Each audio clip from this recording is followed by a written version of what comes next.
guys, we're going to read chapter 9 in Number the Stars today. Why are you lying? Anne-Marie went outside alone after supper. Through the open kitchen window, she could hear Mama and Ellen talking as they washed the dishes. Kirsty, she knew, was busy on the floor playing with the old dolls she had found upstairs. The dolls that had been Mama's once, long ago. The kitten had fled when she tried to dress it, and it disappeared. She wandered to the barn where Uncle Henrik was milking Blossom. He was kneeling on the straw-covered floor beside the cow, his shoulder pressed against her heavy side, his strong tan hands rhythmically urging her milk into the spotless bucket. The god of thunder sat alertly poised nearby, watching. Blossom looked up at Anne-Marie with big brown eyes and moved her wrinkled mouth like an old woman adjusting false teeth. Anne-Marie leaned against the ancient splintery wood of the barn wall and listened to the sharp rattling sound of the streams of milk as they hit the sides of the bucket. Uncle Henrik glanced over at her and smiled without pausing in the rhythm of milking. He didn't say anything. Through the barn windows, the pinkish light of sunset fell in irregular shapes upon the stacked hay. Flecks of dust and straw floated there in the light. "Uncle Henrik," Anne-Marie said suddenly, her voice cold, "you are lying to me. You and Mama both." His strong hands continued, deftly pressing like a pulse against the cow. The steady streams of milk still came. He looked at her again, his deep blue eyes kind and questioning. "You are angry," he said. "Yes, Mama has never lied to me before. Never. But I know there's no great Aunt Berthe. Never once, in all the stories I've heard, in all the old pictures I've seen, has there been a great Aunt Berthe." Uncle Henrik sighed. Blossom looked back at him as if to say, "Almost done," and indeed, the streams of milk lessened and slowed. He tugged at the cow gently, but firmly, pulling down the last of the milk. The bucket was half full, frothy on the top. Finally, he set it aside and washed the cow's udder with a clean, damp cloth. Then he lifted the bucket to a shelf and covered it. He rubbed the cow's neck affectionately. At last, he turned to Anne-Marie as he wiped his own hands with the cloth. "How brave are you, little Anne-Marie?" he asked suddenly. She was startled and dismayed. It was a question she did not want to be asked. When he asked it of herself, she didn't like her own answer. "Not very," she confessed, looking at the floor of the barn. Tall Uncle Henrik knelt before her so that his face was level with hers. Behind him, Blossom lowered her head, grasped a mouthful of hay in her mouth, and drew it in with her tongue.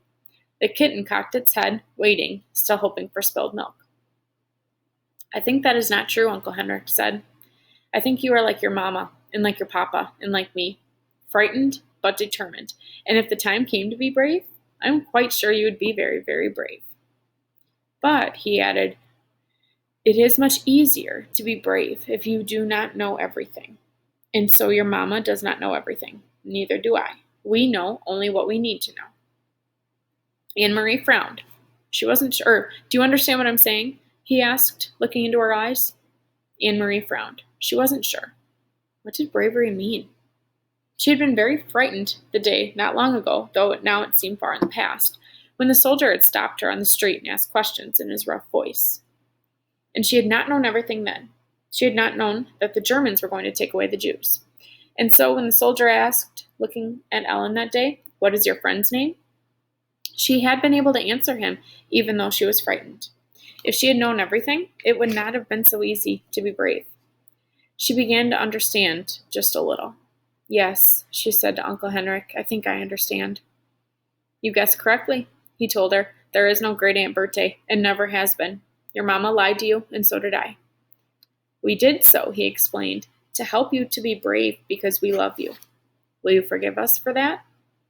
Anne-Marie nodded. She felt older, suddenly. "And I'm not going to tell you any more, not now, for that same reason. Do you understand?" Anne-Marie nodded again. Suddenly, there was a noise outside. Uncle Henrik's shoulders stiffened. He rose quickly, went to the window of the barn, stood in the shadows, and looked out. Then he turned back to Anne-Marie. "It is the hearse," he said. "It is great Aunt Berthe, who never was." He smiled wryly. "So, my little friend, it is time for the night of mourning to begin. Are you ready?" Anne-Marie took her uncle's hand, and he led her from the barn. So going back quickly, the word hearse is the really long vehicle that you've probably seen that caskets are carried in. So when a funeral is happening, the casket is brought to the funeral home or the place where the funeral is happening, in a hearse, which is that really long car. The gleaming wooden casket rested on supports in the center of the living room and was surrounded by the fragile papery flowers that Anne Marie and Ellen had picked that afternoon. Lighted candles stood in the holders on the table and cast a soft flickering light. The hearse had gone, and the solemn-faced men who had carried the casket indoors had gone with it, after speaking quietly to Uncle Henrik. Kirsty had gone to bed reluctantly, complaining that she wanted to stay up with the others, that she was grown up enough, and that she had never before seen a dead person in a closed-up box. That wasn't fair. But Mama had been firm. And finally Kirsty, sulking, had trudged upstairs with her dolls, dolls under one arm, and the kitten under the other. Ellen was silent and had a sad expression. "I'm so sorry your Aunt Berthe died," Anne Marie heard her say to Mama, who smiled sadly and thanked her. Anne Marie had listened and said nothing. So now I, too, am lying, she thought, and to my very best friend. I could tell Ellen that it isn't true, that there is no great Aunt Berthe. I could take her aside and whisper the secret to her so that she wouldn't have to feel sad. But she didn't. She understood that she was protecting Ellen the way her mother had protected her. Although she didn't understand what was happening or why the casket was there or who, in truth, was in it, she knew that it was better, safer, for Ellen to believe in great Aunt Berthe. So she said nothing. Other people came as the night sky grew darker. A man and a woman, both of them dressed in dark clothing. The woman carrying a sleeping baby appeared at the door, and Uncle Henrik gestured them inside. They nodded to Mama and to the girls. They went following Uncle Henrik to the living room and sat down quietly. "Friends of great Aunt Berthe," Mama said quietly in response to Anne Marie's questioning look. Anne Marie knew that Mama was lying again, and she could see that Mama understood that she knew. They looked at each other for a long time and said nothing. In that moment, with that look, they became equals. From the living room came the sound of a sleepy baby's brief wail. Anne Marie glanced through the door and saw the woman open her blouse and begin to nurse the infant, who quieted. Another man arrived, an old man, bearded. Quietly, he went to the living room and sat down, saying nothing to the others who only glanced at him. The young woman lifted her baby's blanket, covering its face and her own breast. The old man bent his head forward and closed his eyes as if he were praying. His mouth moved silently, forming words that no one could hear.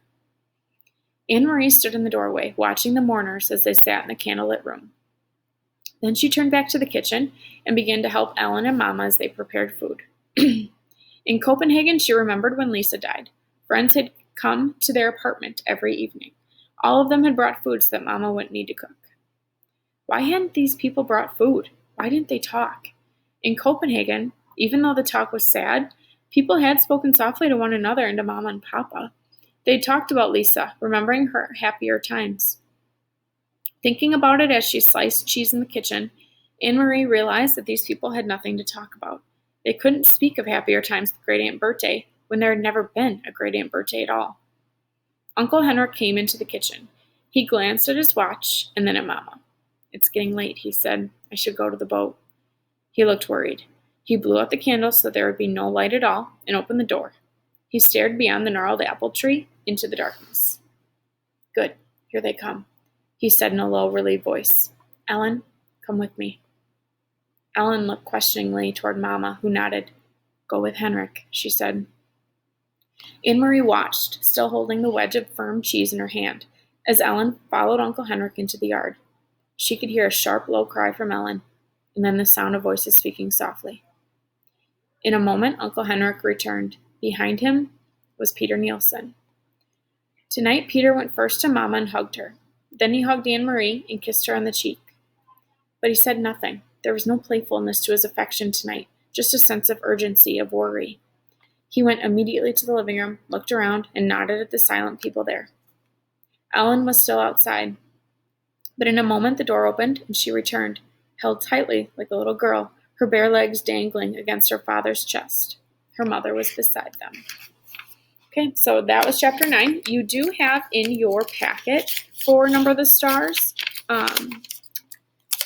the next writing prompt. So let me grab it really quickly for you, just to show you. So you're going to cut, if you want to get these next 2 pages set up, just like we did for chapters 1 and 2 writing warm-up, you're more than welcome to right now. Or if you just want to cut out chapter 9, glue it onto a page. The same titles will be for these two as they were for chapters 1 and 2 we're writing warm-up. So just make sure that you cut those out and glue those in. We're only answering chapter 9 today, so don't worry about chapter 10. We'll read and answer that question tomorrow. Okay? Let me know if you have any questions.